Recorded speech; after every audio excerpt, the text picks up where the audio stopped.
दोस्तों, G20 में जो किसी ने नहीं सोचा था वो कर गया भारत। रूस ने भारत को भेजा बम्पर रिटर्न गिफ्ट। खुशी से पागल हो गया जिगरी दोस्त रूस। देखिए कैसे जिगरी दोस्त रूस के लिए भारत ने पहना दी 125 देशों को टोपी। भारत की सबसे बड़ी कूटनीति जीत पर ठहर गई दुनिया। सहम गया यूक्रेन, कमजोर पड़े रूस को भारत ने दे दी महाशक्ति। हाथ मसलते रह गए चीन और यूरोप। अब सामने आई जिनपिंग की सच्चाई। तो सच्चाई क्या है दोस्तों? जबरदस्ती मोदी ने करवा दी रूस की जीत।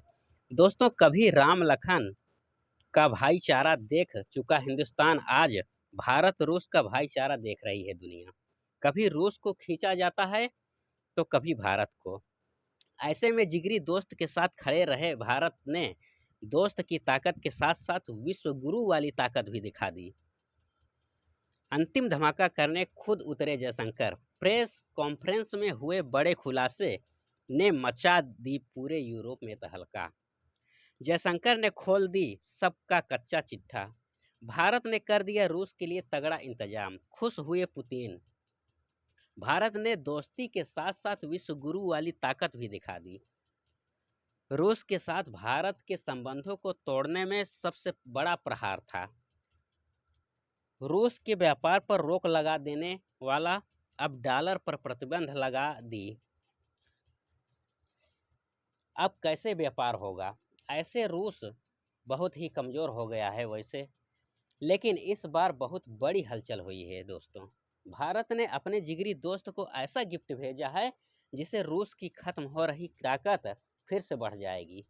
पूरा रूस खुशी से झूम उठेगा। पुतिन विरोध के डर से जो नहीं आ रहे थे, बहिष्कार के डर से नहीं आ रहे थे, वहीं उनके सबसे बड़े साथी ने सबको सबसे बड़ा समर्थन दिया है। ये देखने वाली बात है कि कैसे पूरी दुनिया के खिलाफ हो जाने के बाद भी भारत ने लाडले रूस को बचा ली। इस बार भारत में सारे यूरोप के देश और अमेरिका भी आना आया। चीन ने कभी सोचा नहीं था कि ये सारे देश रूस पर इतना बवाल करेंगे। ये सब भारत से रूस पर कार्रवाई की मांग करेंगे, और अगर इस बार रूस के खिलाफ रेजुलेशन पास हो गया तो गजब हो जाएगा। रूस बहुत खिलाफ हो जाएगा और भारत से दोस्ती के बजाय दुश्मनी हो जाएगी। रूस तो बर्बाद हो ही जाएगा, लेकिन भारत रूस की दोस्ती भी टूट जाएगी। चीन के राष्ट्रपति जिनपिंग इसलिए नहीं G20 में आया क्योंकि वो दूर से बैठकर भारत की बर्बादी का मजा लेना चाहता था, और वो आता तो उससे भी सवाल जवाब होता। चीन को भारत पर होने वाली दुर्गति पर बहुत ही मजा आने वाला था, बहुत ही खुश हो रहा था। चीन ने सोचा था कि अगर भारत रूस से संबंध टूट जाएंगे तो भारत के इतने बड़े जो हथियार सप्लाई करता था रूस, वो सप्लाई कौन करेगा? भारत तो अंदर से भी और बाहर से भी टूट कर बिखर जाएगा। लेकिन ऐसा नहीं हुआ दोस्तों। कुछ ऐसा हुआ ऊपर वाले की दया से कि अब माथा पटक कर रो रहा है चीन। चीन का यही सबसे बड़ा डर था कि जो देश भारत को S-400 दे सकता है, वो तो जंग के समय भारत की तरफ से हमला भी कर सकता है।